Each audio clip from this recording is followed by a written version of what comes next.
ہاں صاحب، آپ نے دیکھا ہوگا اکثر لوگ مذہبی بحثوں میں جب الجھتے ہیں اور مذہب پر تنقید بھی کرتے ہیں تو ایک پہلو کہتے ہیں کہ علماء کے یہاں یہ جو مذہب کی بحثیں ہیں کیل کال ہیں، ان میں ایسے سوالات زیر بحث آتے ہیں کہ جن کا علم سے، قرآن مجید سے، حدیث سے کوئی تعلق نہیں ہے۔ انہی میں سے اکثر ایک مثال پیش کی جاتی ہے کہ اللہ تعالیٰ ایسا پتھر بنا سکتے ہیں جو وہ خود اٹھا سکیں۔ میں چاہتا ہوں آج ایک مثال آپ کے سامنے ایک اور سوال کی رکھوں اور مجھے بتائیے گا کیا یہ بحث کوئی ریلیونٹ بحث ہے؟ ہمارے ہاں علم کلام کی جو روایت ہے، عقائد کے علم کی، اس میں یہ بحث کی جاتی ہے کہ کیا اللہ میاں بھی جھوٹ بول سکتے ہیں؟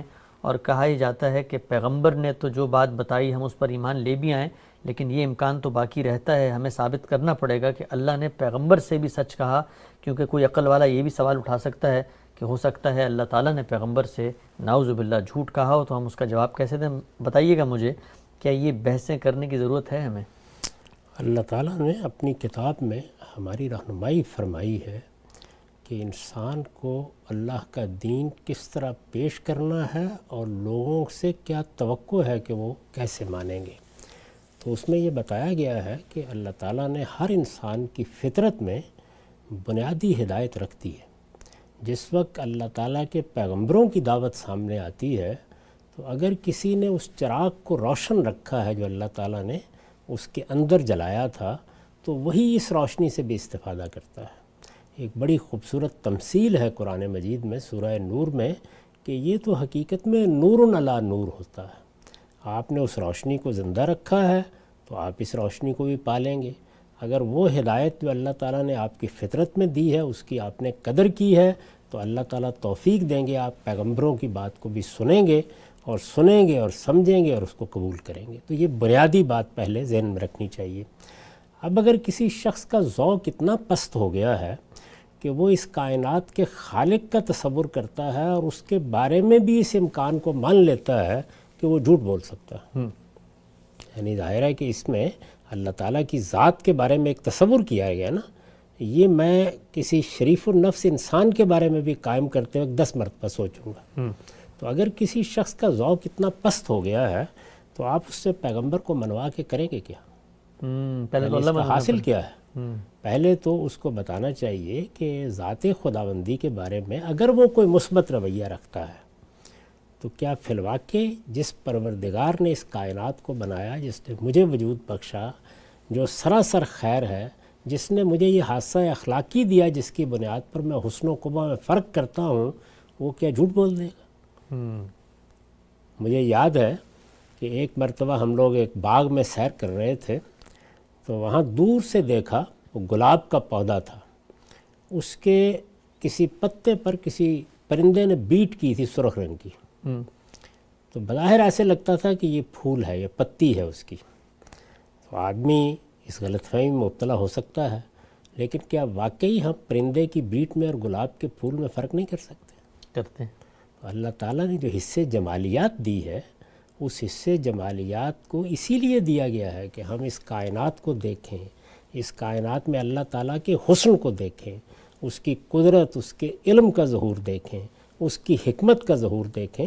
تو اصل میں اللہ تعالیٰ کو منوانے کے لیے یہ طریقے درست ہی نہیں ہیں۔ آپ پر ذمہ داری کس نے ڈالی ہے کہ آپ اس طرح کے پست ذوق لوگوں سے اللہ تعالیٰ کو منوانے کے لیے نکل کھڑے ہوں؟ اللہ تعالیٰ کو منوانے کا وہ طریقہ ہے جو اللہ کی کتاب میں اختیار کیا گیا ہے کہ آپ متنبہ کریں، خبردار کریں، اللہ کی عنایتوں کی طرف توجہ دلائیں، اس کائنات کی طرف توجہ دلائیں، اس میں کار فرما حکمت کی طرف توجہ دلائیں۔ یہاں صورتحال یہ نہیں ہے کہ آپ کو ایک چیز منطقی استدلال سے منوانی ہے، یہاں صورتحال یہ ہے کہ وہ ہدایت جو انسان کے اندر موجود ہے اس کو بیدار کرنا ہے۔ اس لیے پیغمبر اس طرح کے منطقی استدلال کے بے روح طریقے کبھی اختیار نہیں کرتے، وہ ہمیشہ انذار کا طریقہ اختیار کرتے ہیں، خبردار کرنا، بیدار کرنا، غفلت سے جگا دینا انسان کو، اور اس کے لیے اس عقل کو بیدار کرتے ہیں کہ جو حسن و قبح میں فرق کرتی ہے، جو یہ جانتی ہے کہ کیا خیر ہے اور کیا شر ہے۔ اس کو دین کی دعوت کا صحیح طریقہ کہا جاتا ہے۔ تو ہمارے ہاں اس طرح کی بحثوں سے لوگ حظ اٹھاتے ہیں اور یہ خیال کرتے ہیں کہ اس سے ہم کسی دوسرے کو چت کر دیں گے۔ اس میں آدمی سے گریز کر کے اس کے اندر ذوق پیدا کرنا چاہیے۔ یعنی اس طرح کی بحث کسی شعر کے بارے میں کوئی کرنا شروع کر دے گا تو کیا پھر اس کے بعد آپ لے کے اس کو بیٹھ جائیں گے؟ اور اس کو یہ بتائیں گے کہ آئیے میں منطقی طور پر تم پر ثابت کر دوں گا کہ یہ شعر وزن میں ہے، اس کے لیے ایک خاص ذوق چاہیے ہوتا ہے، ایک خاص طریقے سے کسی چیز کو اپریشیٹ کرنے کی صلاحیت چاہیے ہوتی ہے۔ تو دین میں یہ طریقہ اختیار کیا گیا، یعنی قرآن میں، کہ ہم اس ذوق کو بیدار کریں۔ یعنی ایک انسان اگر اس حد تک پس ذوق ہو چکا ہوا ہے کہ وہ ایک پرندے کی بیٹ میں اور گلاب کے پھول میں فرق نہیں کر سکتا، تو اس کے اندر پہلے یہ ذوق بیدار کرنا چاہیے۔ یہ بیدار ہو جائے گا تو اس کے بعد وہ صورتحال ہوگی جو فارسی کے شاعر نے بیان کی ہے کہ میں جب درختوں کو دیکھتا ہوں تو ہر ورق دفتریس معرفت کردگار، برگ درختان سبز در نظر ہوشیار۔ یعنی اگر ایک آدمی بیدار ہے، غفلت میں نہیں ہے، تو یہ جو تم درخت دیکھتے ہو اس کا ایک ایک پتا، یہ جانتے ہو کیا ہے؟ معرفت کردگار، یہ اس کے بنانے والے کی معرفت انسان کو بخشتا ہے۔ تو اللہ کی معرفت پیدا کرنا، اللہ تعالیٰ کی طرف رجوع پیدا کرنا، اللہ تعالیٰ کے جو ہدایت انسان کے اندر موجود ہے اس کو بیدار کرنا، اور انسان کو خود اپنے اوپر غور کرنے کی طرف توجہ دلانا۔ قرآن مجید میں آپ 10 مقامات پر دیکھتے ہیں کوئی منطقی نتیجہ نکالے بغیر یہ بتایا جاتا ہے اس آسمان کو دیکھو، اس زمین کو دیکھو، یہ سامنے تمہارے ایک اونٹ کھڑا ہے، دیکھو اس کی خلقت میں کیا کار فرمائی ہوئی ہے، یہ پہاڑوں پر ایک نگاہ کر کے دیکھو۔ اس طرح انسان کے اندر تدبر کی صلاحیت، غور و فکر کی صلاحیت، یہ ہے جو پیدا کی جاتی ہے۔ نتیجہ کیا نکلے گا وہ انسان خود نکالے گا۔ ٹھیک، تو اس میں تو خدا نے پیغمبروں کو یہ کہہ دیا کہ اگر کوئی آدمی اس طرح کی کٹ حجتی پر اترا ہوا ہے، وہ ایسے استدلالات کرتا ہے، تو اس جہالت سے اعراض کر لینا چاہیے۔ یعنی اس کے ساتھ خواہ بخواہ الجھنے کی کوئی ضرورت نہیں ہے۔ اس میں جیسے آپ الجھیں گے، کسی کو شفا تو اس سے کیا ہونی ہے، البتہ خود آپ کے لیے دین کی ہدایت ایک بالکل ہی یوں سمجھ لیجئے کہ ریاضیاتی سی چیز بن کے رہ جائے گی۔ تو انسان کو بیدار کرنا، انسان کے فہم کو بیدار کرنا، انسان کے شعور کو بیدار کرنا، یہ اصل چیز ہے۔ دین کی دعوت کے لیے اللہ تعالیٰ کا بتایا ہوا طریقہ یہ ہے۔ ہمارے ہاں جو لوگوں نے اس طرح کے طریقے اختیار کیے ہیں، بس ان سے اب صرف نظر کر لینا چاہیے۔ ٹھیک، اچھا ہم سے ایک استدلال یہ پیش کیا جاتا ہے، آپ بار بار یہ فرماتے ہیں قرآن کا دعویٰ ہے، فطری سادہ استدلال ہے، کہا جاتا ہے کہ قرآن مجید کا یہ استدلال، یہ طریقہ، یہ منہج، یہ میتھڈولوجی عام لوگوں کے لیے تو بڑی مفید ہے، جو کھڑے ہوئے ہیں، کوئی بندہ صحرائی ہے، کوئی مرد کوہستانی ہے، وہ تو سمجھ لے گا پہاڑ کیسے بنے، درخت، پتے، چرند پرند۔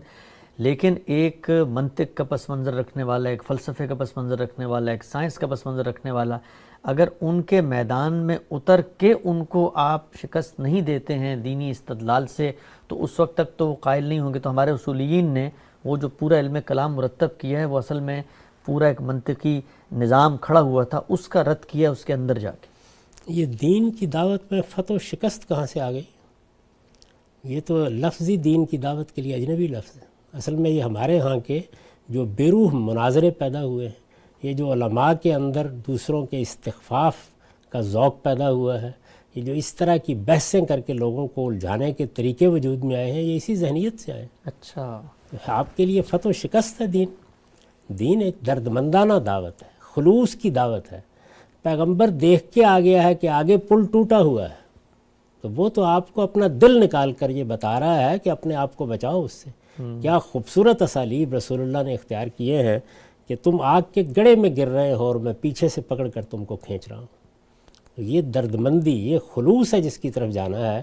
تو جو لوگ منطق میں، فلسفے میں اس طرح کی بحثوں میں الجھے ہوئے ہیں، اس کا طریقہ یہ ہے کہ ان پر ان کے اس الجھنے کی غلطی واضح کی جائے۔ اچھا، انہیں پہلے وہاں سے نکالا جائے، ان سے کہا جائے فطرت کی شاہراہ پر آؤ، خدا نے تمہارے اندر جو شعور اور احساس دیا ہے اس کی جگہ پر کھڑے ہو جاؤ، اپنی جو عقل عام ہے، جو اللہ کی بہت بڑی نعمت ہے، اس کو بیدار کرو۔ یعنی وہ ایک ایسی الجھن میں جا پڑے ہیں، آپ اسی الجھن میں خود بھی چلے گئے۔ یعنی انہوں نے تو اپنے آپ کو برباد کیا تھا، اب ہم نے بھی اپنی بربادی کا اہتمام کر لیا، تو اس کی کیا ضرورت ہے؟ یہ کوئی فتح و شکست کا معاملہ نہیں ہے، اور اس میں فتح و شکست کی ذہنیت سے نکل جانا چاہیے۔ آپ کا کام یہ ہے کہ آپ انسان کی وہ فطرت جو اللہ نے اس کو دی ہے، صرف اس کو بیدار کریں۔ دین کی دعوت میں اصل الاصول یہی ہے، اور قرآن مجید نے یہی سمجھایا ہے، ہمیں یہ بتایا ہے۔ اللہ تعالیٰ یہ ساری منطقی، سارا فلسفہ نہیں بیان کر سکتے تھے۔ یہ صاف معلوم ہوتا ہے کہ یہ اصل میں بدذوقی ہے۔ اللہ تعالیٰ جن حقائق کو منوانا چاہتے ہیں ان کے لیے انسان کی فطرت میں انہوں نے قبولیت کا بے پناہ جذبہ رکھا ہے، اس کو بیدار کرنا یہ اصل دعوت ہے۔ تو پیغمبروں کی دعوت کے طریقے ہی کی پیروی کرنی چاہیے۔ یہ بالکل صحیح ہے کہ اس طرح کی ریاضیاتی اور منطقی قسم کی چیزیں بعض لوگوں کے لیے الجھن کا باعث بن جاتی ہیں، تو یہ بجائے خود ایک مرض ہے، اس سے نکالنا چاہیے اور یہ بتانا چاہیے کہ استدلال کے صحیح طریقے کیا ہیں۔ استدلال کا صحیح طریقہ یہ ہے کہ آپ اپنے حدود کو پہچانیں۔ ہم اللہ تعالیٰ کے بارے میں اس دعوے پر نہیں کھڑے ہوئے کہ ہم اللہ تعالیٰ سمجھا دیں گے آپ کو، اللہ تعالیٰ کو ہم کسی معمل اور لیبارٹری میں لے آئیں گے اور آپ کو تمام تر چیزیں جو سامنے نکال کے دکھا دیں گے۔ نہیں، ہم اس جگہ پر کھڑے ہیں کہ یہ کائنات، انسان کا وجود، مخلوقات میں اللہ تعالیٰ کی قدرت، حکمت، ربوبیت کا ظہور، یہ جو غیر معمولی معنویت ہے، یہ ایک سلیم الفطرت انسان سے یہ تقاضا کرتی ہے کہ وہ یہ مانے کہ اس کا ایک خالق ہونا چاہیے۔ جیسے ہی اس کے اندر یہ ایک مثبت احساس پیدا ہوتا ہے تو اب اس کے بعد خالق کیا ہے، خالق کے اوصاف کیا ہیں، اس کی صفات کیا ہیں، اس کے سنن کیا ہیں، اس کے لیے اللہ تعالیٰ نے پہلے دن سے پیغمبروں کا اہتمام کیا ہے۔ پیغمبروں کے ذریعے سے اس کا تعارف کرانا چاہیے۔ تو کیا پیغمبروں نے جس خدا کا تعارف کرایا ہے وہ ایسا ہی خدا ہے کہ جس پر چاہے ظلم کر دے، جب چاہے جھوٹ بول دے؟ معاذ اللہ۔ ہمیں یہ جو احساس دیا گیا ہے وہ یہ ہے کہ وہ تو سراسر خیر ہے۔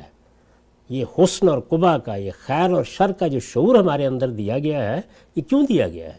یہ اسی لیے دیا گیا ہے کہ ایک طرف ہم اپنے خالق کو پہچانیں، اس کی سچی معرفت حاصل کریں، اور دوسری طرف اس دنیا کے اندر جو فیصلہ کرنا ہوتا ہے ہمیں وہ فیصلہ کر سکیں۔ تو میں تو کسی عام انسان کے بارے میں بھی اگر یہ مقدمہ قائم کروں کہ اس نے جھوٹ بول دیا ہے تو 1000 بار سوچوں گا، بجائے اس کے کہ میں ایک ایسے خالق کا تصور کروں کہ جو خالق ہے، من میں حقیقی ہے، مجھے حسن کا شعور دینے والا ہے، میرے اندر اخلاق کا احساس پیدا کرنے والا ہے، وہ جھوٹ بھی بول سکتا ہے۔ ٹھیک ہے، ہم سے بہت ہی تفصیل سے آپ نے اظہار خیال کیا۔